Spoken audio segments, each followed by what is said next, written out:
शनिश्चराय नमः। आप सभी भक्तों को सादर प्रणाम। आप सभी भक्तों का दिन मंगलमय हो। भक्तों, आज की इस वीडियो में आप सुनेंगे श्रावण मास में सुनी जाने वाली शनिदेव महाराज, साथ ही हनुमान जी और नरसिंह भगवान की कथा। ईश्वर बोले, हे सनत कुमार, अब मैं आपसे शनिवार व्रत की विधि का वर्णन करूंगा, जिसका अनुष्ठान करने से मंद तत्व नहीं होता है। श्रावण मास में शनिवार के दिन नरसिंह, शनि तथा अंजनी पुत्र हनुमान, इन तीनों देवताओं का पूजन करना चाहिए। दीवार पर अथवा स्तंभ पर नरसिंह की सुंदर प्रतिमा बनाकर हल्दी युक्त चंदन से और नीले, लाल तथा पीले सुंदर पुष्पों से लक्ष्मी सहित जगतपति नरसिंह का भली भांति पूजन करके उन्हें खिचड़ी का नैवेद्य तथा कुंजर नामक साग का भोग अर्पण करना चाहिए। उसी को स्वयं भी खाना चाहिए और ब्राह्मणों को भी खिलाना चाहिए।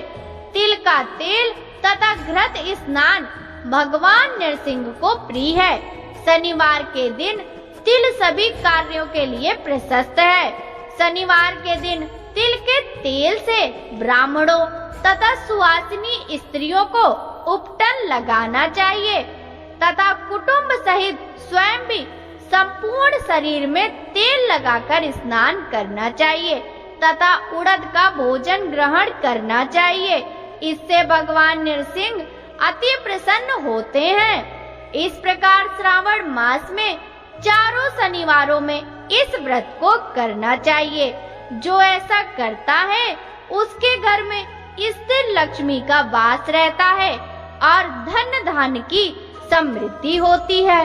पुत्रहीन व्यक्ति पुत्र वाला हो जाता है और इस लोक में सुख भोग कर अंत में वैकुंठ प्राप्त करता है। नरसिंह की कृपा से मनुष्य की चारों दिशाओं में व्याप्त रहने वाली उत्तम कीर्ति होती है। हे सौम्य, मैंने आपसे नरसिंह का यह उत्तम व्रत कहा। हे सनत कुमार, अब शनि की प्रसन्नता के लिए जो करना चाहिए उसे सुनिए। एक लंगड़े ब्राह्मण और उसके अभाव में किसी ब्राह्मण के शरीर में तिल का तेल लगाकर उसे उष्ण जल से स्नान कराना चाहिए और श्रद्धा पूर्वक नरसिंह के लिए बताए गए अन्न अर्थात खिचड़ी से उसे खिलाना चाहिए। उसके बाद तेल, लोहा, काला तिल, काला उड़द, काला कंबल प्रदान करना चाहिए। इसके बाद व्रती यह कहे कि मैंने यह सब शनि की प्रसन्नता के लिए किया है, शनि देव मुझ पर प्रसन्न हो। उसके बाद तिल के तेल से शनि का अभिषेक कराना चाहिए। उनके पूजन में तिल तथा उड़द के अक्षत प्रशस्त माने गए हैं। हे मुने, अब मैं शनि का ध्यान बतलाऊंगा, आप ध्यान पूर्वक सुनिए। शनिश्चर कृष्ण वर्ण वाले हैं, मंद गति वाले हैं, काश्यप गोत्र वाले हैं, सौराष्ट्र देश में पैदा हुए हैं, सूर्य पुत्र हैं, वर देने वाले हैं, दंड के समान आकार वाले मंडल में स्थित हैं, इंद्र नीलमणि तुल्य कांति वाले हैं, हाथों में धनुष, बाण, त्रिशूल धारण किए हुए हैं, गीध पर आरूढ़ हैं, यम इनके अधि देवता हैं, ब्रह्मा इनके प्रत्यर्थी देवता हैं। ये कस्तूरी, अगुरी का गंध तथा गुग्गुल का धूप ग्रहण करते हैं। इन्हें खिचड़ी प्रिय है। इस प्रकार ध्यान की विधि कही गई है।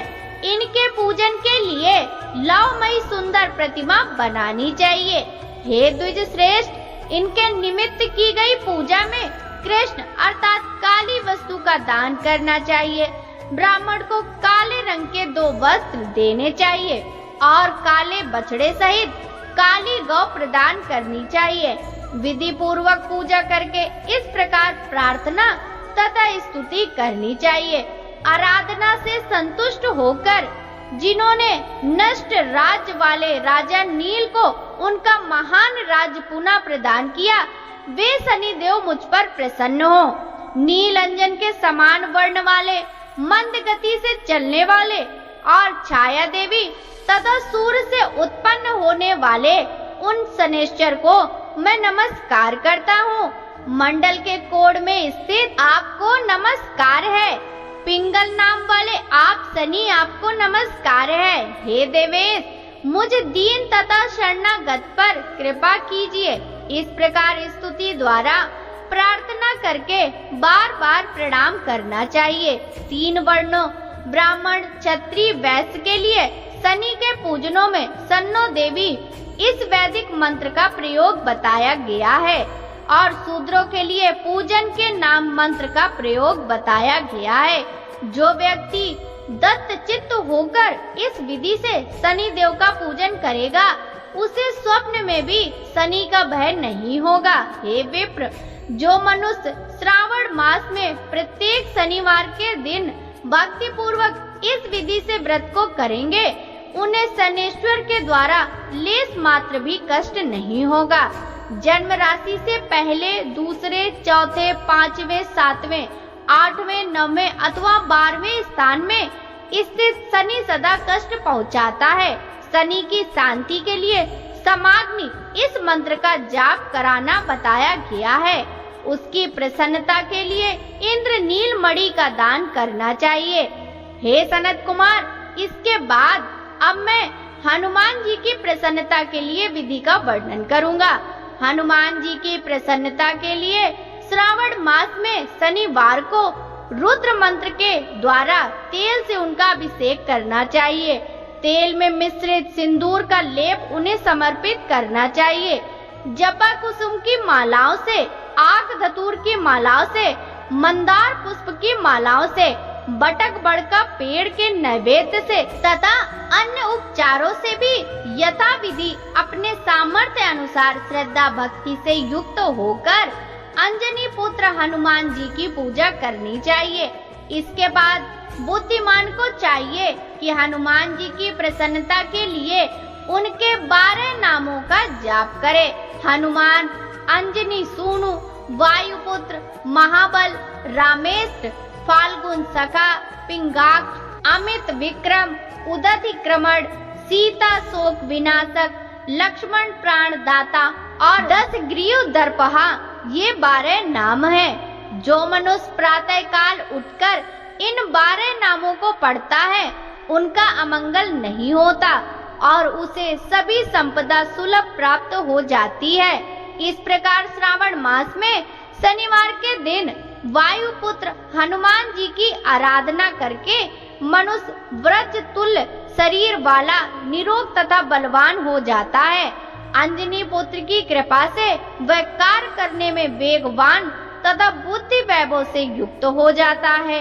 इसके बाद शत्रु नष्ट हो जाते हैं, मित्रों की वृद्धि होती है, वह वीरशाली तथा कीर्तिमान हो जाता है। यदि साधक हनुमान जी के मंदिर हनुमत कवच का पाठ करे तो वह अड़िमा आदि 8 सिद्धियों का स्वामित्व प्राप्त कर लेता है और यक्ष, राक्षस तथा बेताल उसे देखते ही कंपित तथा भयभीत होकर वेग पूर्वक 10 दिशाओं में भाग जाते हैं। हे सत्तम, शनिवार के दिन पीपल के वृक्ष का आलिंगन तथा पूजन करना चाहिए। शनिवार को छोड़कर अन्य किसी दिन पीपल के वृक्ष का स्पर्श नहीं करना चाहिए।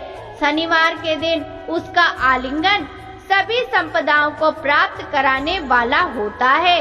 प्रत्येक मास में 7 वारों में पीपल का पूजन फलदायक है, किंतु श्रावण मास में यह पूजन अधिक फलप्रद है।